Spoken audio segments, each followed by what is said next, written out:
আসসালামু আলাইকুম। আজকে আমি এই বই থেকে আলোচনা করব হচ্ছে এই বইয়ের 175 পৃষ্ঠা। আর আমি আলোচনা করব হচ্ছে 11 নম্বর question, what is post method pedagogy, mention a few characteristics of post method pedagogy.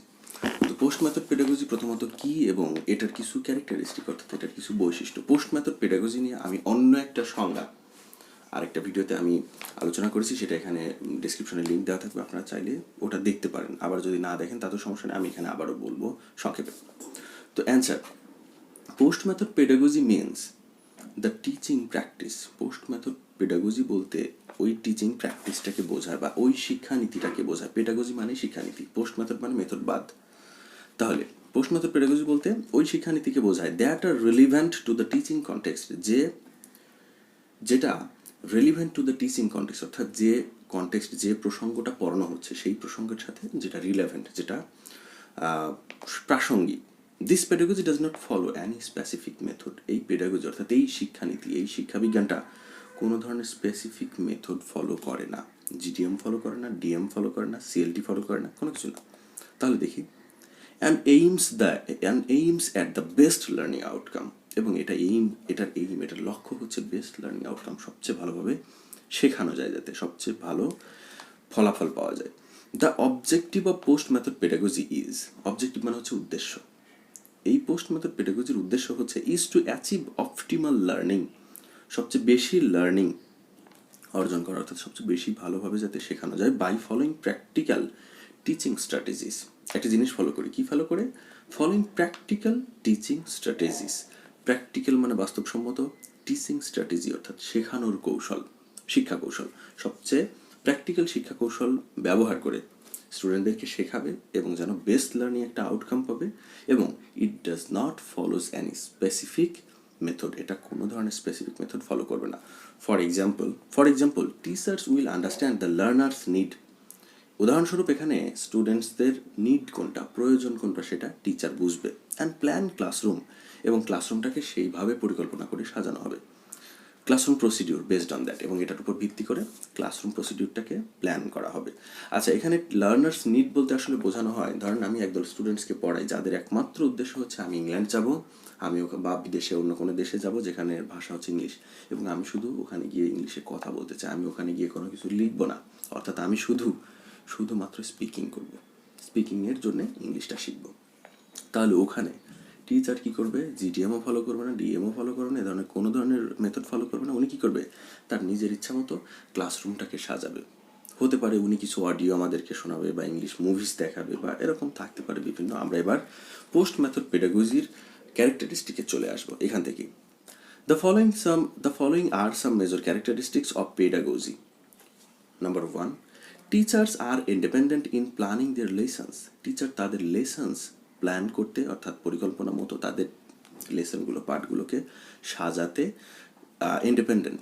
They use their experience to design the classroom activities. Classroom অ্যাক্টিভিটিসের ক্ষেত্রে তারা কী করবে? তাদের অভিজ্ঞতা ব্যবহার করে তারা ক্লাসরুম অ্যাক্টিভিটিসটাকে সাজাবে বা ডিজাইন করবে।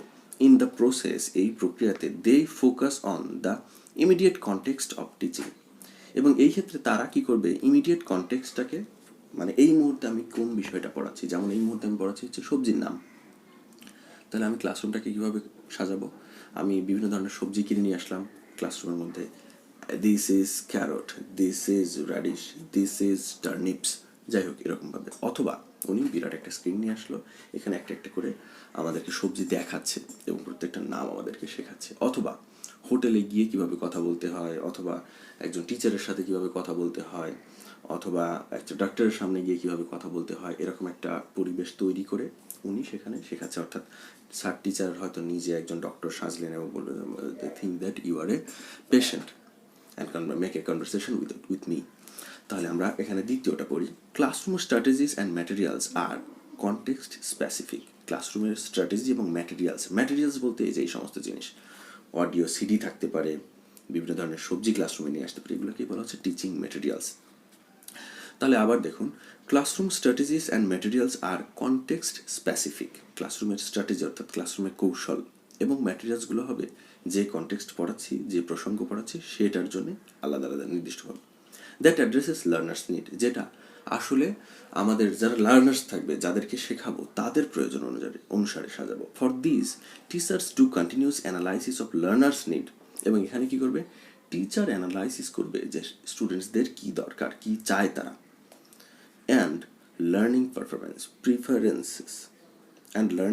প্রিফারেন্সেস, হ্যাঁ, এবং তারা আসলে কি শিখতে চায় বা কীভাবে শিখতে চায় সেটার উপর ভিত্তি করেই ক্লাসরুমটাকে সাজানো হবে এবং সেভাবেই তাদেরকে বোঝানো হবে। If any materials or teaching approach do not fit on any context, যদি কোনো ধরনের ম্যাটেরিয়াল বা কোনো ধরনের শিক্ষা পদ্ধতি যদি ফিট না করে, তাহলে টিচার্স মডিফাই দোজ ইমিডিয়েটলি, দ্রুত এগুলোকে কী করবে, টিচার মডিফাই করবে, ক্লাসরুম প্ল্যানটাকে চেঞ্জ করবে, মডিফাই করে নেবে। 3 নম্বরে আছে learners take part in the learning process. লার্নার্সও এই লার্নিং প্রসেসের একটা অংশ হবে, অর্থাৎ এখানে শুধু টিচারের কাজ না, স্টুডেন্টও অংশ হবে। To become active and independent learner, সে নিজেও কী হবে, একজন ইন্ডিপেন্ডেন্ট লার্নার হবে এবং সক্রিয় হবে, একজন স্বাধীন learner. Teachers engage them in choosing materials as well as giving feedback to each other. আচ্ছা, তারা নিজেদের মধ্যে ফিডব্যাক দিয়ে যে বিষয়গুলোকে বেশি ভালো মনে করবে, অর্থাৎ স্টুডেন্টসরা সেই জিনিসগুলো, এবং টিচার তাদেরকে অর্থাৎ স্টুডেন্টদেরকে বলবে যে এই মেথড, এই কী বলে, আমার এই ম্যাটেরিয়ালসগুলোর মধ্যে, টিচিং ম্যাটেরিয়ালস বলতে আমি রুম প্ল্যানটাকে কীভাবে সাজালাম, কোন কোন জিনিস ইউজ করে ক্লাসরুমে শেখাচ্ছি, এই ম্যাটেরিয়ালসগুলোকে স্টুডেন্টসরা চুজ করতে পারে। অর্থাৎ স্টুডেন্টসরা বলবে, স্যার আমরা অডিও সিডি দেখে পড়ার চেয়ে, মানে অডিও শুনে শুনে পড়ার চেয়ে আমাদের যদি ভিডিও দেখায় শেখানো হয় তাহলে আমরা বেশি ভালো শিখতে পারি। হ্যাঁ, ভিডিওর ব্যবস্থা করা হোক, অথবা সরাসরি সামনে জিনিসপত্র নিয়ে আসা হোক, অথবা সরাসরি সবজি হোক বা তরকারি হোক বা বিভিন্ন ধরনের মাছ হোক সামনে নিয়ে এসে দেখিয়ে দেখিয়ে শেখানো হচ্ছে, সেগুলো দিয়ে কিভাবে সেন্টেন্স তৈরি করতে হয় বা সেগুলোর নাম কিভাবে বলতে হয়, কিভাবে চাইতে হয়, যাই হোক।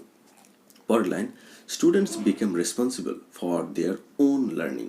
স্টুডেন্টসরা নিজেই দায়ী থাকবে তাদের নিজেদের শেখার ক্ষেত্রে। অর্থাৎ এখানে টিচার কিন্তু, যেহেতু এখানে টিচার ইন্ডিপেন্ডেন্ট, আবার স্টুডেন্টও ইন্ডিপেন্ডেন্ট, তারা জোর করে টিচারকে কিছু শেখাবে না, টিচার জোর করে স্টুডেন্টসকে কিছু শেখাবে না, স্টুডেন্টসও টিচারকে, মানে এখানে প্রত্যেকটা স্টুডেন্ট নিজেরাই দায়ী থাকবে যদি সে ভালো পারে বা না পারে। অর্থাৎ এটা সভ্যশান্ত স্টুডেন্টসদের জন্যে। আমাদের দেশের স্টুডেন্টদের মনে হয় এরকম ইন্ডিপেন্ডেন্স দিলে তারা পড়াশোনাই করবে না। যাই হোক, ক্লাসটা দেখি কি লাইন লিখে রেখেছে, the above characteristics are flexible. এই ক্যারেক্টারিস্টিক বা এই বৈশিষ্ট্যগুলো নমনীয়, নমনীয় মানে হচ্ছে পরিবর্তনযোগ্য। They could be modified based on the contextual needs.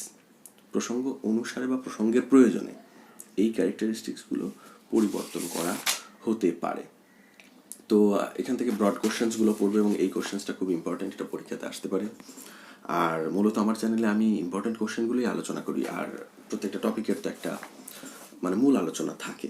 তো আশা করা যায় এগুলো পড়লে পরীক্ষাতে কম পাওয়ার সম্ভাবনা অনেক বেশি, অনেক বেশি।